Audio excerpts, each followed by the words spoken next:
Gold, trusted gold buyers. మీరు తాకట్టు పెట్టిన బంగారాన్ని విడిపించి ఈ రోజు ఉన్న మార్కెట్ ధరకు కొనబడను.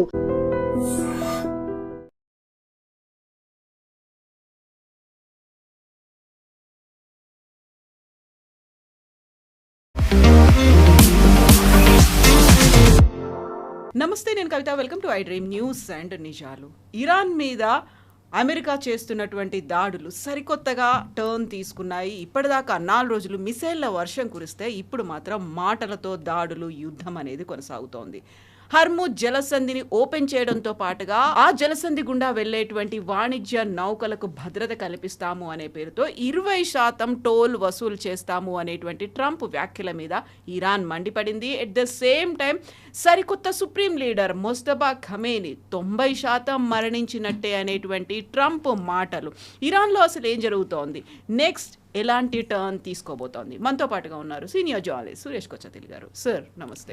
సో హర్ముజ్ జలసంధికి సంబంధించి నిన్నటిదాకానేమో ఇరాన్ మేము క్లోజ్ చేశాము అంటే సెంట్రల్ కమాండ్ ఏమో లేదు, ఓపెన్ ఉంది అనే మాట చెప్పింది. ఇప్పుడు సరికొత్తగా నౌకలో వెళ్తున్నటువంటి సరుకులో 20% మేము టోల్ వసూలు చేస్తాము అనేటువంటి ట్రంప్ వ్యాఖ్యలు, ఆ తర్వాత ఇరాన్ దానికి కౌంటర్లు ఇచ్చింది.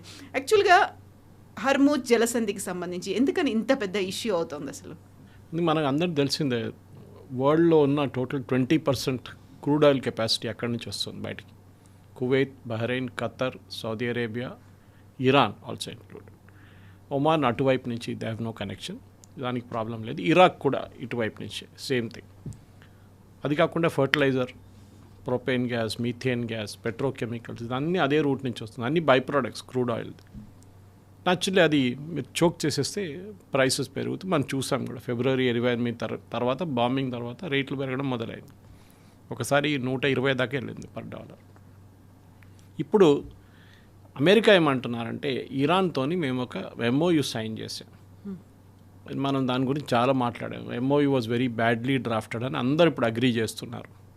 Specifically point number 5, Iran will administer the strait of Hormuz అని చెప్పారు. దాని తర్వాత ఇంకా కొన్ని లైన్లు కూడా ఉన్నాయి. అడ్మినిస్టర్ వర్డ్ మీద ఇప్పుడు ఇరాన్ కొట్లాడుతున్నారు. వాళ్ళేమంటారు, అడ్మినిస్టర్ అంటే మేము దాన్ని ఆ స్ట్రెయిట్ని మేమే నడిపించుకోవచ్చు అని మీకు రైట్ ఇచ్చేసారు మాకు. అది అమెరికా అంటున్నారు, సారీ అది మీ ఇంటర్ప్రిటేషన్, అట్లా కాదు. అడ్మినిస్టర్ అంటే చూసుకోండి, అక్కడ షిప్లు పోతుంటే చూసుకోండి అంతే. వీళ్ళు వాళ్ళ మీద దాడి చేయడం మొదలుపెట్టారు. ఇరాన్ మనకు తెలిసింది, అది ఒమాన్ రూట్ తీసుకున్నారు అందరూ. ఒమాన్ నుంచి వెళ్ళకూడదు, మా వైపు నుంచి వెళ్ళాలని షిప్ మీద దాడి చేస్తారు. Tit for tat. ఒక షిప్ని కొడతారు, అమెరికా వచ్చి మళ్ళీ వీళ్ళ మీద దాడి చేస్తారు, మళ్ళీ ఇంకో షిప్ని కొడతారు, మళ్ళీ వీళ్ళు. లాస్ట్లో ప్రెసిడెంట్ ట్రంప్కి తెలిసింది ఏంటంటే ఇది ఎక్కువ రోజులు ఇట్లా చేస్తే ఇట్లా ఓన్లీ గెట్ పోస్ట్పోన్, సొల్యూషన్ ఉండదు. సొల్యూషన్ ఏంటంటే ఇరాన్ దగ్గర ఉన్న అసెట్స్ని డిగ్రేడ్ చేయడం. ఇప్పుడు మీ దగ్గర 10 మిసైల్ లాంచెస్ ఉంటే దాంట్లో ఫస్ట్ డే నేను 5 కొట్టేస్తాను, నెక్స్ట్ డే 2 కొట్టేస్తాను, మూడో డే 1 కొట్టేస్తాను, లాస్ట్ మీ దగ్గర ఏం మిగలదు. అది వాళ్ళ logic. Same with drone launches. Drone launch చేయడానికి ఒక లాంచర్ ప్యాడ్ కావాలి. చిన్న ట్రక్ కూడా ఉండొచ్చు, చిన్న ఒక ట్రక్ నుంచి లాంచ్ చేయొచ్చు. అది ఇక్కడ అది కూడా వాళ్ళు డిస్ట్రాయ్ చేయడం మొదలుపెట్టారు. ఇదంతా మోస్ట్లీ ఇప్పుడు చేస్తున్న యాక్టివిటీ అంతా స్ట్రెయిట్ ఆఫ్ హార్మూజ్ నుంచి ఉంది. ఇప్పుడు నిన్న జరిగిన బాంబింగ్లో ఒకటి బందర్ అబ్బాస్ వాళ్ళ మెయిన్ పోర్ట్ మీద దాడి చేశారు, అది మొన్న కూడా చేశారు. అది కాకుండా బుషేర్ అని చెప్పి వీళ్ళది ఒక న్యూక్లియర్ పవర్ ప్లాంట్ ఉంది, దాని దగ్గర కూడా దాడి జరిగింది, కానీ స్పెసిఫిక్స్ రావట్లేదు ఎప్పుడు దాకా. అది కాకుండా అబూ మూసా అని చెప్పి వీళ్ళ దగ్గర ఇంకో టెరిటరీ ఉంది, అక్కడ కూడా దాడి చేశారు. దెన్ కిష్ ఐలాండ్, ఈ ఒక చిన్న ఐలాండ్ ఉంది, దాని మీద కూడా దాడి చేశారు. IRGC ప్రెజెన్స్ అక్కడ ఉంది, కెషమ్ ఐలాండ్ పక్కన ఇది. సో అట్లాంటి అమెరికా ఏం చేస్తున్నారు అంటే ప్రతి చోట వీళ్ళ దగ్గర IRGC దగ్గర ఉన్న అసెట్స్ని కొడుతున్నారు. మీరు చూడండి, వాళ్ళు పొలిటీషియన్స్ని ముట్టట్లేదు, పొలిటీషియన్స్ వాళ్ళకి కావాలి. సో వీళ్ళు దాడి చేస్తున్న వీళ్ళ మీద IRGC అసెట్స్ మీద కొట్టి లాస్ట్లో బహుశా ఇంకొక 10-20 రోజుల్లో ఇరాన్ దగ్గర మిసైల్ ఫైరింగ్ మీద కూడా వాళ్ళకి ఏం ఉండకపోవచ్చు. ఇప్పుడు వాళ్ళు ఏం చేస్తున్నారు, అమెరికా కొట్టంగానే ఇమ్మీడియట్లీ జార్డన్ మీద, UAE, Khattar, Bahrain, even Oman మీద దాడి చేస్తున్నారు. ఇన్ఫ్యాక్ట్ ద ఓన్లీ కంట్రీ వాళ్ళు బాంబ్ చేయలేదు ఈసారి సౌదీ అరేబియా. అక్కడ ఒక సపరేట్ గొడవ ఉంది, దాని గురించి కూడా మనం మాట్లాడాలి. హూతీలు సౌదీ నడుమిట్లు నడుస్తున్న గొడవ. ఇప్పుడున్న ఈ పరిస్థితిలో ప్రెసిడెంట్ ట్రంప్ మీరు చెప్పినట్లు కొత్త అనౌన్స్మెంట్ చేశారు, I'm the Guardian Angel of Hormuz అని చెప్పి. అదేదో పాత టైటానిక్ సినిమా చూసినట్లు గార్డియన్ ఏంజల్ లాగా వచ్చి అందరినీ కాపాడుకుంటాం మేము అని చెప్పేటట్లు ఉంటుంది. గార్డియన్ ఏంజల్ ఏం చేస్తారు? ఓకే, మేము 20% టోల్ చార్జ్. ఎందుకు? మిమ్మల్ని ప్రొటెక్ట్ చేస్తున్నాం మేము. ఒక సేవియర్ లాగా. సో రేపు ఇరాన్ వచ్చి నేను డిస్కౌంట్ ఇస్తాను, నేను 10% చేస్తానంటే ఏమంటారు అప్పుడు? అది చాలా ఎక్కువే, మేము ఇంకా తక్కువలోనే చేస్తాం ఇరాన్ కూడా అంటోంది. సో ఇది ఒక జోక్ లాగా మారిపోయింది. ఇప్పుడు హైపోథెటికల్ తీసుకుందాం కవిత గారు. ఓకే, 20% టోలింగ్ మొదలు పెట్టారు వీళ్ళు. 6 నెలల దాకా ఉంటారా యూఎస్ అక్కడే? వాళ్ళ షిప్లన్నీ ఉంచుకొని 6 నెలలు సీలో ఉంటారా? ఉండలేరు. ఏదో ఇది అయిపోతే వెళ్ళిపోతారు అనుకుంటున్నా, కానీ వాళ్ళు అక్కడే ఉంటారా? 2 సంవత్సరాల తర్వాత అక్కడే ఉంటారా? No, that is not the solution. The solution ఏంటంటే ఇరాన్ని కంప్లీట్గా మీరు డిగ్రేడ్ చేసి ఇరాన్లో ఒక రెజీమ్ చేంజ్ తీసుకొస్తేనే ఇది మారుతుంది. అప్పుడు దాకా జరగదు ఇదంతా. ఇది మనం గుర్తుపెట్టుకోవాలి. స్పెసిఫిక్గా ఇరాన్లో ఇప్పుడున్న ప్రాబ్లం ఏంటంటే వాళ్ళకి 300% inflation as of yesterday. 300% inflation. ఆలోచించండి. ఈ ఇన్ఫ్లేషన్ని వాళ్ళు తట్టుకోవాలంటే వాళ్ళకి రెవెన్యూ కావాలి.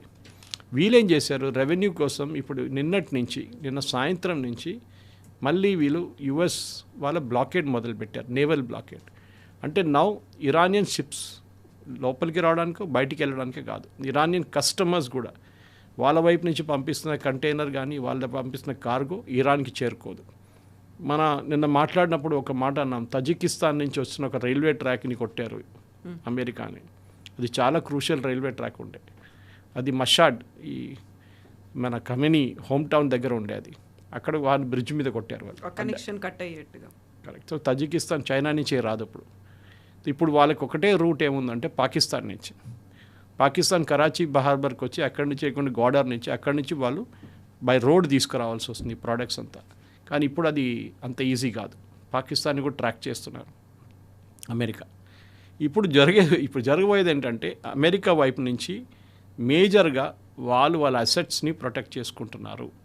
అంటే వాళ్ళ అసెట్స్ ఎక్కడ? వాళ్ళ నేవల్ అసెట్స్ ఉంది బహ్రెయిన్లో, కువైట్లో ఉంది, వాళ్ళ ఎయిర్ ఫోర్స్ అసెట్స్ ఉన్నాయి, ఖతర్లో ఉంది, ఒమాన్లో ఉంది, అన్ని చోట్ల వాళ్ళకి బేసెస్ ఉన్నాయి. ఇప్పుడు వాళ్ళు ఏం చేశారంటే వాళ్ళ బేస్లో ఉన్న మ్యాక్సిమం 90% వాళ్ళ ఎంప్లాయీస్ అంటే వాళ్ళ సర్వీస్ మెన్ అండ్ సర్వీస్ ఉమెన్ని అక్కడి నుంచి మార్చేశారు. ఓన్లీ 10% ఎమర్జెన్సీ క్రూజ్ని పెట్టారు. వారు ఇప్పుడు వాడుకుంటున్న బేసెస్ అవుట్ సైడ్ గల్ఫ్ ఉంది. ఇప్పుడు ఫర్ ఎగ్జాంపుల్ జార్డన్ నుంచి, యూకే నుంచి, ఇటలీ నుంచి. దానికోసం నిన్న 13 మంది లిస్టులో వీరి పేర్లు ఉన్నాయి. జాక్ స్టామర్ పేరు ఉంది, కియర్ స్టామర్, మెలోనీ పేరు ఉంది. ఎందుకంటే అక్కడి నుంచి టేక్ ఆఫ్ చేస్తున్నారు అమెరికా. ఇప్పుడు వాళ్ళ ఎయిర్క్రాఫ్ట్ యూస్ చేస్తున్నారు. అది కాకుండా టామహాక్ క్రూజ్ మిసైల్స్ యూజ్ చేస్తున్నారు షిప్స్ నుంచి. ఇరాన్కి ఇప్పుడు అమెరికా మీద డైరెక్ట్ దాడి చేయలేకపోతే వాళ్ళు ఇండైరెక్ట్గా ఈ టెరిటరీస్ మీద కొడుతున్నారు. దాన్ని సౌదీ అరేబియా ఒక అగ్రిమెంట్కి వచ్చారనుకుంటా ఇరాన్తో. దానికోసం సౌదీ మీద దాడి చేయట్లేదు. కానీ డెఫినెట్గా ఇరాన్ మీద ఇన్ని రోజులు ఇరాన్ చేస్తారు. వాళ్ళ మిసైల్ కెపాసిటీ ఒక లిమిటెడ్ ఎక్స్టెంట్ దాకా ఉంటుంది. దాని తర్వాత ఒక నెల తర్వాత వాళ్ళు ఏం చేయలేరు. ఇన్ఫ్యాక్ట్ ట్రంప్ దగ్గర నిన్ను అడిగారు, మీరు ఇది ఎన్ని రోజులు చేస్తారు అని అడిగితే, వియట్నాం వార్ 19 సంవత్సరాల దాకా నడిచింది కదా, ఇది 4 నెలలే కదా అన్నారు. అంత ఓపిక ఉందా? ఇప్పుడు మళ్ళీ ట్రంప్ టర్మ్ కూడా అయిపోతుంది కాబట్టి అప్పుడు దాకా వెళ్ళదు అనుకోండి. ఇది బేసిక్లీ ఏం చెప్తారు, ఒక వెయిటింగ్ గేమ్. ఇది హూ బ్లింక్స్ ఫస్ట్ అంటారు ఇంగ్లీష్లో, అది జరుగుతుంది. వీళ్ళిద్దరు కూర్చొని టేబుల్లో ఆర్మ్ రెస్లింగ్ చేస్తున్నారు. ఎవరు ఆర్మ్ రెస్లింగ్ గెలుస్తారో అది చూస్తున్నారు. పవర్ ఎవరికి స్టేయింగ్ పవర్ ఉంది. అమెరికాకు ఒక మాట అర్థమైపోయింది. ట్రంప్ అది మళ్ళీ పదే రిపీట్ చేశారు నిన్న. మేము ఒప్పందం చేశాం, వీళ్ళు రూమ్ నుంచి బయటకు వచ్చి ఇంకో మాట అంటారు. మళ్ళీ మేము వెళ్ళి మాట్లాడుకుని మళ్ళీ ఒప్పందం చేశాం, మళ్ళీ మీరు రూమ్ నుంచి బయటకు వచ్చి ఇంకో మాట అంటారు. We are fed up with this fellows అంటారు. అది ఇరాన్ గేమ్. అది ట్రంప్కి తెలిసి ఉండాలి. ఇది జేసీపీఓ అగ్రిమెంట్ టైంలో కూడా ప్రెసిడెంట్ ఒబామా టీంతో ఇదే జరిగింది. సెనేటర్ జాన్ కెరీ కానీ మిగతా వాళ్ళు చాలా మటుకు ఫ్రస్ట్రేటెడ్ అయిపోయారు. ఇరాన్ ఇదే గేమ్ ఆడతారు. ఇది ఒక నెగోసియేషన్లో గేమ్ అని ప్రెసిడెంట్ ట్రంప్ అర్థం చేసుకో. ఆయనకి ఎట్లా అంటే, నేను ఒక మాట అంటే నువ్వు మాట వినాల్సిందే, అట్లా ఉండరు అయిపోతుంది అనుకున్నారు. ఎస్, కాదు, అది ఈజీ కాదు. ఇరాన్ అట్లా వినరు కూడా. ఇరాన్ గేమ్ అది, వాళ్ళకి తెలుసు how to play this negotiation game అని వాళ్ళు చాలా క్లియర్గా అర్థం చేసుకున్నారు. అది ట్రంప్ అర్థం చేసుకోలేకపోతున్నారు. ట్రంప్ అడ్వైజర్స్ అర్థం చేసుకోలేక. మీరు ఆలోచించండి, ఒక 2 వారాల ముందు మార్కో రూబియో ఒక ప్రెస్ కాన్ఫరెన్స్లో అన్నారు, ఎవ్వరు టోల్ చేయడానికి కలెక్ట్ చేయడానికి అధికారం లేదు. It is an open international water way. Charge చేస్తే International Maritime Organization rules violate అవుతుంది. మేము ఏ దేశాన్ని ఇది అనుమతించాము. ఇప్పుడేమంటారు ట్రంప్ అన్నప్పుడు, అఫ్కోర్స్ ఆయన కలెక్ట్ చేయరండి, అది ఇంకో మాట. ఒక that is almost like a joke అనమాట. అంటే మేము చేస్తాం కావాలంటే అంతే. కాకపోతే ఒకేసారి క్రూడ్ ఆయిల్ ప్రైజెస్ విపరీతంగా పెరిగిపోయాయని ఇప్పుడు మార్కెట్ చెప్తోంది కదా, 20% టోల్ ఛార్జ్ వసూలు చేస్తామనేసరికి జరగదు కూడా. ఇవాళ క్యాల్కులేషన్లు ఎవరో అన్నారు నా దగ్గర, that will be 20 million for a fully loaded cargo ship అంట. ఎవరు ఇస్తారు అంత? Nobody will give. Okay, Iran first propose చేసిన దాంట్లో 2 million, which is very reasonable. కానీ అది కూడా ఎందుకు ఇవ్వాలి? ఇట్స్ అన్ ఓపెన్ వాటర్ వే. మీరేమైనా హెల్ప్ చేస్తారంటే అప్పుడు మనం చూసుకోవచ్చు, అప్పుడు హెల్ప్ చేయవచ్చు. మీరు ఏదైనా ఫర్ ఎగ్జాంపుల్ రూట్ మ్యాపింగ్ చేస్తారు, మీరు డ్రెడ్జింగ్ చేస్తారు, లేకుంటే మీరు అట్లాంటి ఏమైనా పని చేస్తే I can appreciate. Okay fine, ఏదో పని నడుస్తుందిలే అని చెప్పేసి. ఇప్పుడు పోర్ట్కి వస్తున్నప్పుడు మన విഴിంజం పోర్ట్ ఉంది కేరళలో, డీప్ వాటర్ పోర్ట్. ఇండియాలో ఒకటే డీప్ వాటర్ పోర్ట్ ఉంది, 20 మీటర్ల డెప్త్ ఉంది, న్యాచురల్ డెప్త్ ఉంది. మీరు డ్రెడ్జింగ్ చేయక్కర్లేదు. పెద్ద పెద్ద షిప్స్ వస్తున్నాయి అక్కడికి. మిగతా ఇండియాలో ఏ షిప్స్ ఏ పోర్ట్కి రాలేరు వాళ్ళు. విశాఖపట్నం ఫర్ ఎగ్జాంపుల్ మీరు డ్రెడ్జ్ చేస్తూనే ఉండాలి, కంటిన్యూస్గా డ్రెడ్జింగ్ చేయాలి, అప్పుడే అది ఆ షిప్స్కి రావడానికి ఛాన్స్ ఉంటుంది అనమాట. అది కూడా చిన్న షిప్స్. ఇట్లాంటిది విడిన్యంలో వస్తున్న అట్లాంటి పెద్ద కంటైనర్ షిప్, కార్గో షిప్స్ రాదు. దానికోసం మనం గ్రేట్ నికోబార్ తయారు చేస్తున్నాం. సో ప్రాబ్లం ఎక్కడ వచ్చిందంటే ఇరాన్కి ఇప్పుడు యూఎస్ని టార్గెట్ చేయడంలో, వాళ్ళ వార్షిప్ని టార్గెట్ చేయడం వాళ్ళతో కావట్లేదు. సో వాళ్ళు ఇండైరెక్ట్గా వీళ్ళ దేశాన్ని మీద టార్గెట్ చేస్తున్నారు. నా ఇప్పుడు జరిగే పరిస్థితి మొన్న మనం చూసాం, కువైత్ అండ్ బహ్రెయిన్ కలిసి దాడి చేశారు ఇరాన్ మీద. ఇప్పుడు లాస్ట్లో ఫ్రస్ట్రేట్ అయ్యి ఒమాన్, ఖతర్, బహ్రెయిన్, కువైత్ అందరు కలిసి ఇరాన్ మీద దాడి చేస్తే ఎట్లా ఉంటుంది? అమెరికా పాసిబ్లీ ప్రొవోక్ చేస్తారు వాళ్ళు. ఇదే టైంలో ఇంకొక తమాషా జరుగుతుంది. ఇజ్రాయెల్ ఏమో అక్కడ కూర్చొని వెయిట్ చేస్తున్నారు. ఇవాళ పొద్దున కూడా బెంజమిన్ నెటన్యాహు ఆయన సిరీస్ ఆఫ్ ఇంటర్వ్యూస్ ఇస్తున్నారు యూఎస్ ఛానల్స్కి. సిబిఎస్ అని ఇంటర్వ్యూలు అదే అన్నారు, వీఆర్ వెయిటింగ్ అంతే. ఎందుకంటే అక్కడ ఎలక్షన్ ఉంది ఇంకో 2 నెలల్లో. So we are also waiting. అంటే వాళ్ళ వైపు నుంచి ఒక మిసైల్ మమ్మల్ని కొట్టమని చెప్పండి మా వైపు, then we can start the war. And మేము ఎప్పుడు ఆపెట్టామా 40 రోజుల తర్వాత we will finish it off now this time. దానికి మాకు యూఎస్ సహాయం కూడా అక్కర్లేదు, we will do it on our own అన్నారు. బట్ ఇప్పుడు సీజ్ ఫైర్ని ప్రాపర్గా ఫాలో అవుతూ దాన్ని కంటిన్యూ చేస్తోంది ఓన్లీ ఇజ్రాయెలేనా? సీజ్ ఫైర్ ఇన్ లెబనాన్, కానీ అక్కడ కూడా వాళ్ళకి సంబంధం లేదు ఇరాన్తో. Because they are not a party to the signatory. వాళ్ళు సైన్ చేయలేదు ఎక్కడ. సంతకం పెట్టింది ప్రెసిడెంట్ ట్రంపే కదా, షబాజ్ షరీఫ్. అక్కడేమో ఇరాన్ వైపు నుంచి పెస్కేషన్ ఆన్ జెట్, నోబడీ ఈజ్ ఇన్వాల్వ్డ్. ఇక్కడ కూడా మీరు లెబనాన్తో కూడా ఎక్కడో సీజ్ ఫైర్ డైలీ నడుస్తుంది, బాంబింగ్ ఇజ్రాయెల్ వైపు నుంచి, మళ్ళీ టార్గెటెడ్ అటాక్స్ జరుగుతుంది. ఇప్పుడు ఇజ్రాయెల్ ఏమంటున్నాడు, మమ్మల్ని ఇన్వాల్వ్ చేయండి, బికాస్ నెటన్యాహుకి కరెక్ట్గా పనికొస్తుంది అది ఎలక్షన్ ముందు, and we can use it అని. అది ఇప్పుడు పెద్ద, ఎందుకంటే ఇప్పుడు సడన్గా నెటన్యాహు పార్టీకి 25 సీట్లు ఎక్కువ వచ్చేటట్లు కనిపిస్తుంది, which is very rare in Israeli politics. వాళ్ళకి నెసెట్లో 120 సీట్లు ఉన్నాయి, దాంట్లో ఎప్పుడు ఒక మెజారిటీ గవర్నమెంట్ ఇవాళ దాకా రాలేదు. In fact Netanyahu government will be the first government in 50 years full term complete చేస్తున్నారు. 4 సంవత్సరాలు ఇప్పుడు దాకా జరగలేదు, చాలా సంవత్సరానికి జరగలేదు. అది నెటన్యాహు యొక్క అడ్వాంటేజ్ అనమాట. కాకపోతే ఆయనకు అపోజిషన్ కూడా అలాగే స్ట్రాంగ్గా ఉంది కదా ఇప్పుడు. కరెక్ట్. ఇప్పుడు ఈ యుద్ధం ఆయన వైపు వస్తే, అంటే ఇజ్రాయెల్ని ఇన్వాల్వ్ చేస్తే ఇంకా ఆయన పాపులారిటీ పెరుగుతుంది. కానీ ఒకటే ప్రాబ్లం ఏంటంటే అమెరికాకి భయం ఉంది ఇజ్రాయెల్ని ఇన్వాల్వ్ చేయడంలో. ఎందుకంటే వాళ్ళు అమెరికా లాగా ఒక టార్గెటెడ్ కిల్లింగ్సో లేకుంటే అటు ఇటు చేసి కొంచెం బయటికి రావడానికి ట్రై చేస్తారు. ఇజ్రాయెల్ కాదు, they will go all out. వాళ్ళు ఒక దిగితే నీళ్ళలో దిగి స్నానం చేసి వస్తారు బయటికి వాళ్ళు, అంతే.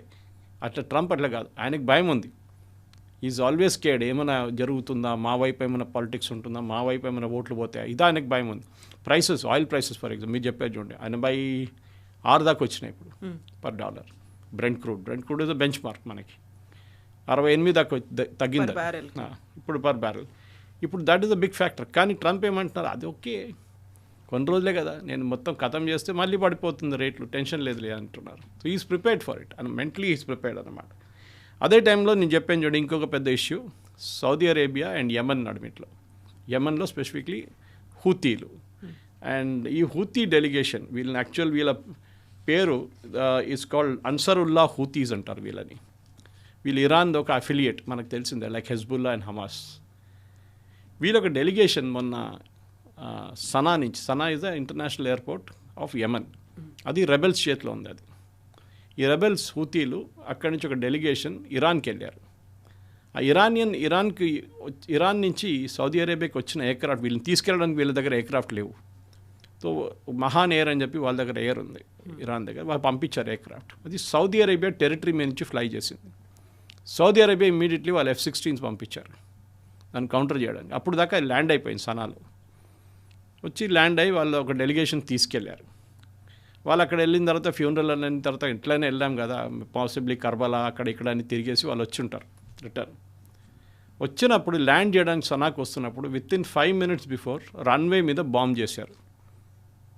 నా వీడియోస్ ఉంది, చాలా టెరిఫైయింగ్ వీడియోస్. అది సౌదీ అరేబియా చేసా అంటారు, ఎందుకంటే official Omani government Yemeni government వాళ్ళ దగ్గర ఆయుధాలు లేవు, వాళ్ళ దగ్గర ఎయిర్క్రాఫ్ట్ కూడా లేదు. వాళ్ళని సపోర్ట్ చేస్తుంది సౌదీ అరేబియా. మీకు గుర్తుంటుంది కవిత గారు, ఒక 6 నెలల ముందు సౌదీ అరేబియా అండ్ UAE నడిమిట్లో ఒక చిన్న ఘర్షణ జరిగింది. చిన్నది కాదు, పెద్దది యాక్చువల్లీ. అదేంటంటే యెమెన్లో 3 ఫ్యాక్షన్స్ ఉన్నారు. ఒకటి హూతీలు sitting in middle Sanaa and surrounding areas, వాళ్ళు కంట్రోల్ చేస్తున్నారు. లెఫ్ట్ సైడ్ వాళ్ళది ఇటువైపు is the official government of Yemen, అందరూ వాళ్ళని రికగ్నైజ్ చేస్తారు, ఈవెన్ మనం కూడా. సౌదీ అరేబియా వాళ్ళని కంప్లీట్గా ఫైనాన్స్ చేసి ఆయుధాలు ఇచ్చి అన్నీ వాళ్ళు నడుపు, ఎందుకంటే సౌదీ అరేబియా టెరిటరీ పక్కనే కదా యెమెన్, వాళ్ళకి స్టెబిలిటీ కావాలి. అది కూడా కాదు, వాళ్ళ north west east west pipe line ఒకటి ఉంది. ఆ ఈస్ట్ వెస్ట్ పైప్ లైన్ 1200 కిలోమీటర్ల నుంచి వచ్చి యాన్బూ పోర్ట్ అనే ఒక పోర్ట్ ఉంది, అది జస్ట్ నెక్స్ట్ టు యెమెన్ ఉంది.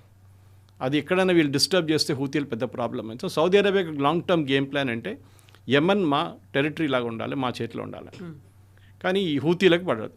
హూతీలు దీనికన్నా ముందు కూడా సౌదీ అరేబియా మీద దాడి చేశారు, సౌదీ అరేబియా బాంబ్ చేశారు హూతీల మీద.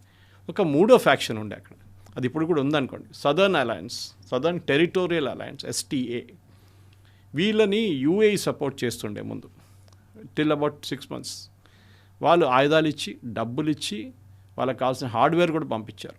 6 నెలల ముందు వాళ్ళకు 36 వెహికల్స్ పంపించారు, మిలిటరీ వెహికల్స్ షిప్లో. ఈ సదర్న్ టెరిటోరియల్ అలయన్స్ పంపిస్తే అది పోర్ట్ నుంచి బయటికి వచ్చి వాళ్ళు అవుటర్ పెరిమీటర్ దగ్గర పెట్టారు. సౌదీ అరేబియా దాన్ని బాంబ్ చేశారు.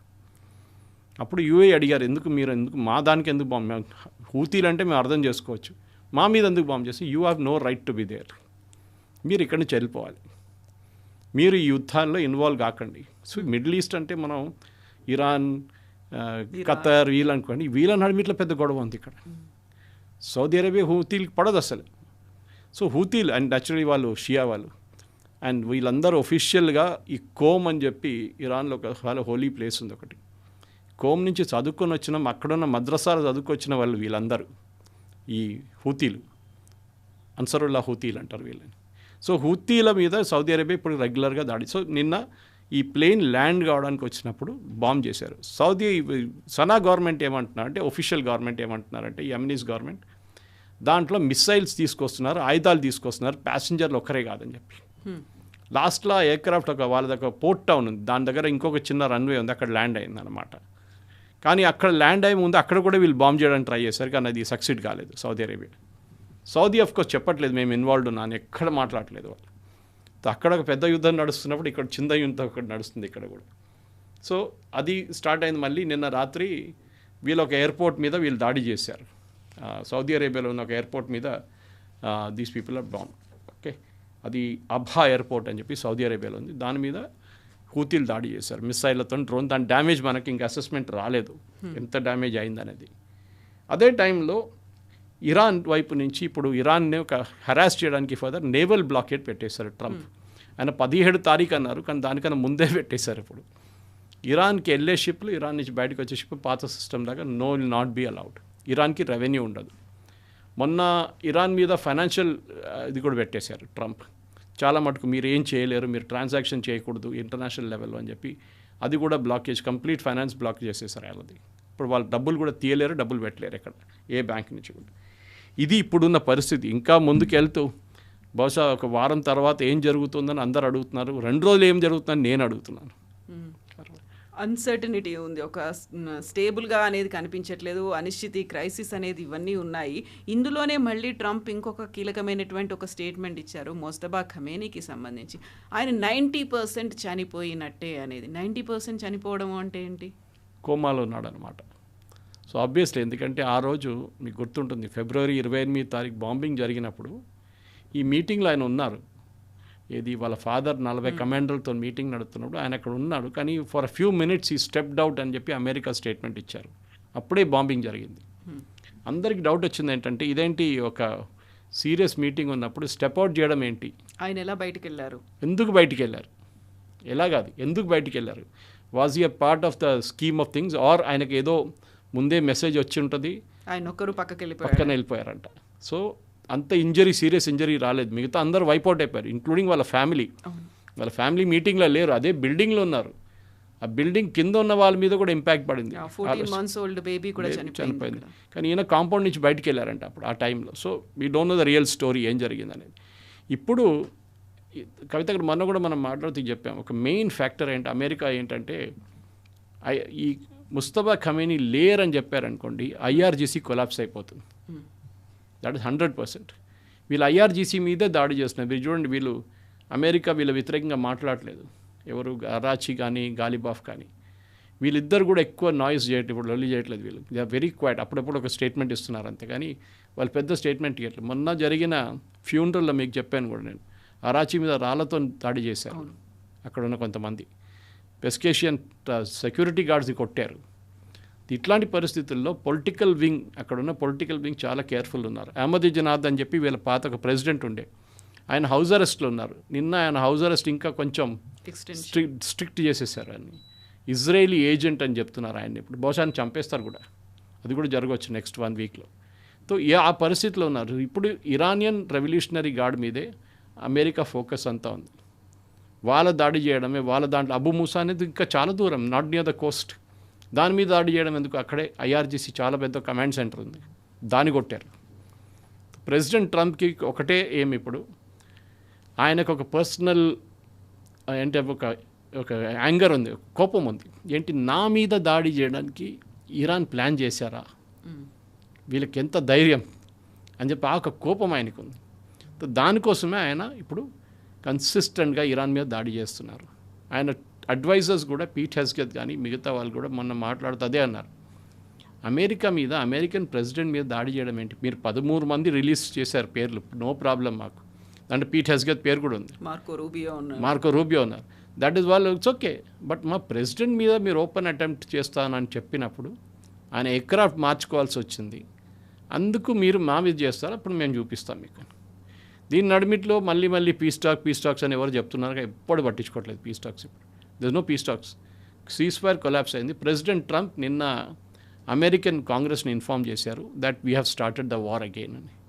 ఇది ఒక టెక్నికల్ రిక్వైర్మెంట్, ఎందుకంటే యూఎస్లో మనకు తెలిసిందే 60 రోజుల్లో మీరు అప్రూవల్ తీసుకోవాలి కాంగ్రెస్ దగ్గర నుంచి, యుద్ధం మొదలైనప్పటి నుంచి 60 days. సో పాత యుద్ధం ఆగిపోయింది 40 రోజుల తర్వాత, దాని తర్వాత సీజ్ ఫైర్ వచ్చింది and that particular operation epic fury అయిపోయింది. ఇప్పుడు కొత్తగా ఆపరేషన్ స్టార్ట్ అయింది, దీనికి పేరు ఇవ్వలేదు ఇంకా.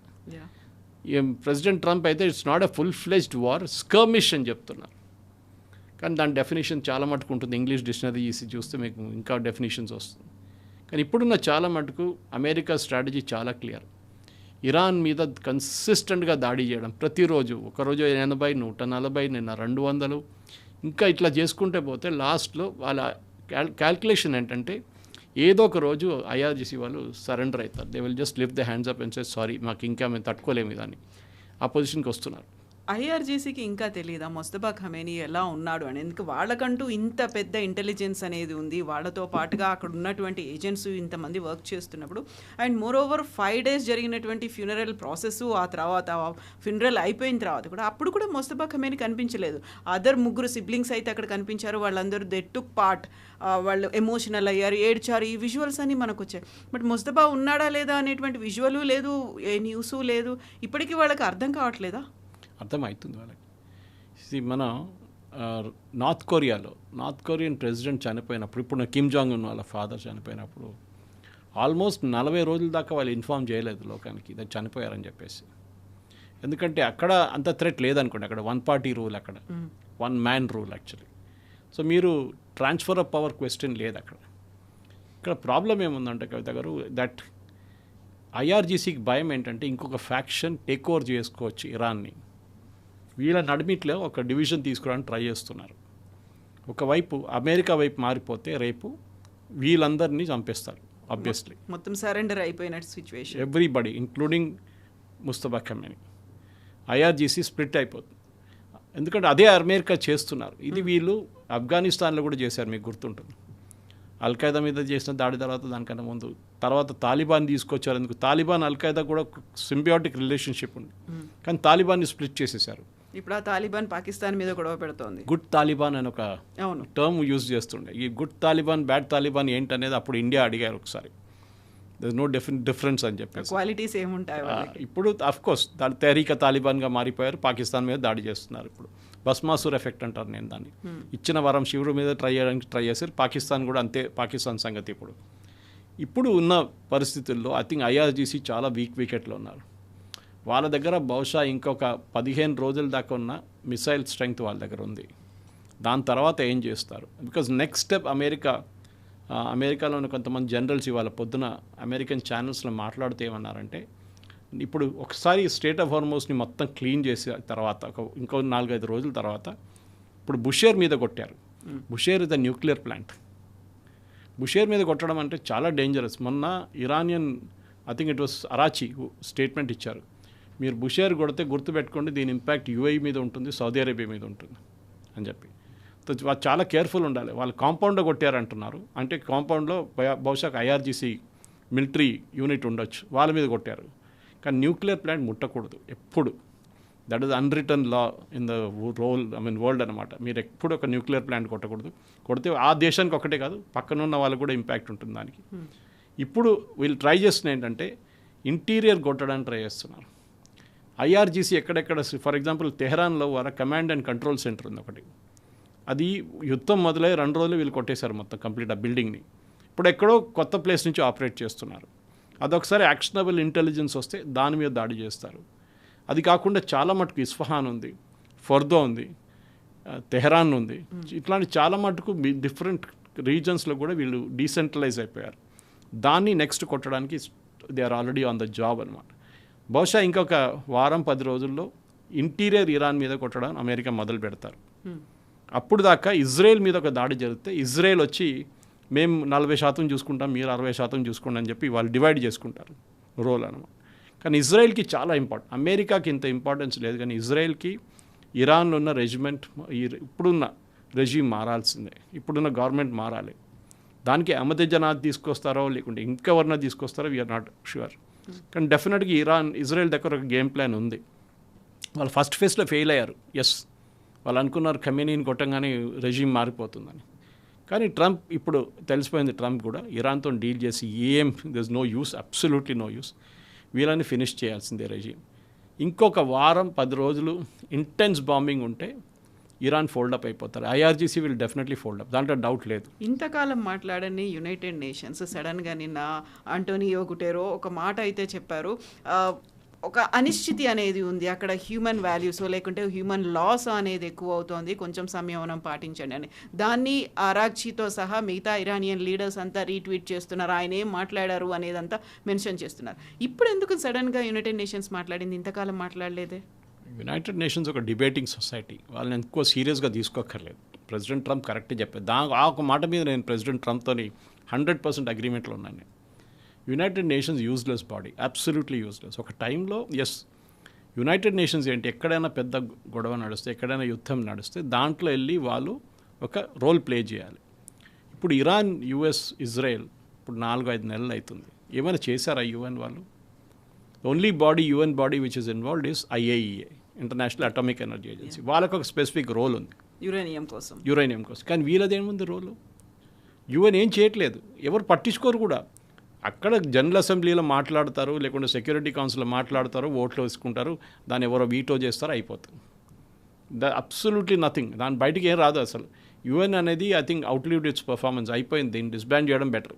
కానీ కొన్ని బాడీస్ యూస్ఫుల్ ఉంటుంది, యునెస్కో ఒకటి, WHO ఒకటి, ఇట్లాంటి కొన్ని బాడీస్ని మెయింటైన్ చేసుకోవాలి వాళ్ళు. కానీ జనరలీ యుఎన్, ఆంటోనియో గుటెరస్ కానీ ఎవరైనా కానివ్వండి, మనం చూసాం దే ఆర్ అబ్సల్యూట్లీ ఏ యుద్ధంలో వారికి ఏ రోల్ లేదు. ఇప్పుడు United nations piece keeping force అని మనం కూడా కాంట్రిబ్యూట్ చేస్తుంటాం దానికి.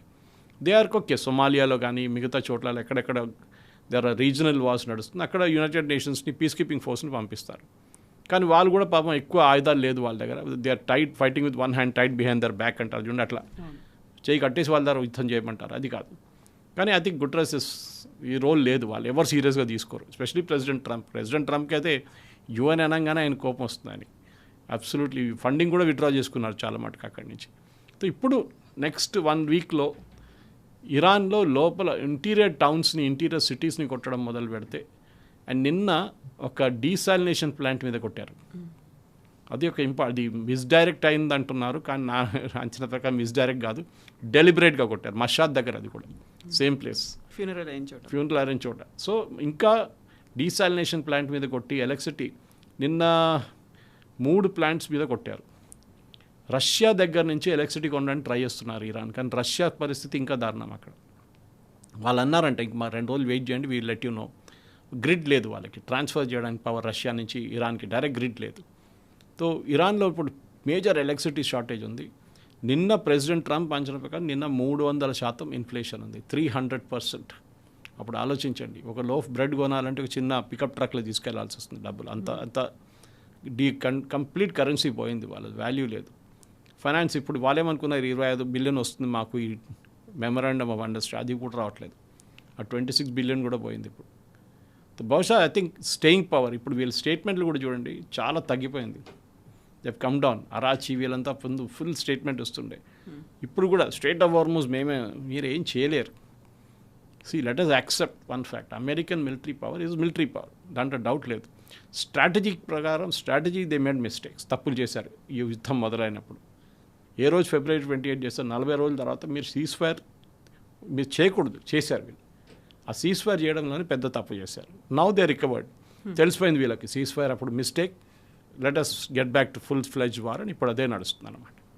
Yes, sir. Thank you so much, sir.